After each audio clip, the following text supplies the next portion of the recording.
Interesting question. Former bodyguards turned actors. You know, nowadays on these YouTube streets, um, you see different bodyguards talking about who they worked with, and especially with all these, especially in hip hop and whatnot. You get Big OC, you get Reggie Wright Jr., um, you get Gene Deal. You see quite a few of them. Bodyguard story. The Suge Knight was a bodyguard turned into running his own label, etc. It's interesting. But before everybody was into doing it, well, now they got in the cameras and notoriety with this. Being in the acting game was like the whoa. So you remember a guy like Chuck Zito, who was in Oz, and he's done quite a few other things.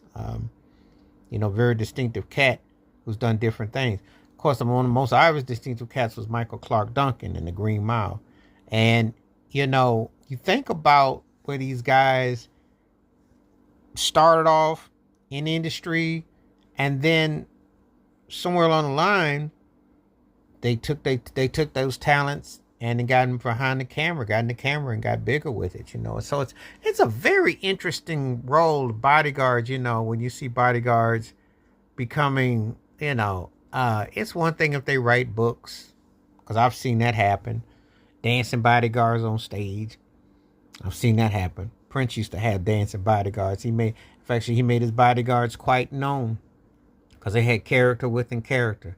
So that's quite known, and you remember those. You remember that. But probably the guy that stands out the most to me, who was a former bodyguard who blew up, would have to be the one and only Mr. T.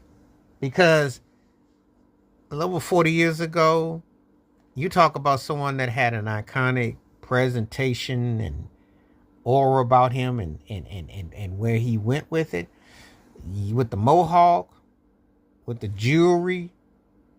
I pity the fool, and he became a catchphrase. I mean, when you had Eddie Murphy talking about you on stage when Eddie was in his early peak prime, that was, he was bodyguard for Donald Ross and Michael Jackson. But to be in Rocky 3, I see you, stallion. I mean, think about his pitch and his voice tone. Mr. T had a distinctive voice and a tone that he would snarl. I still remember when he was on Different Strokes, and him and Arnold, they had matching mohawks and all that. I mean, you think about those sort of things. He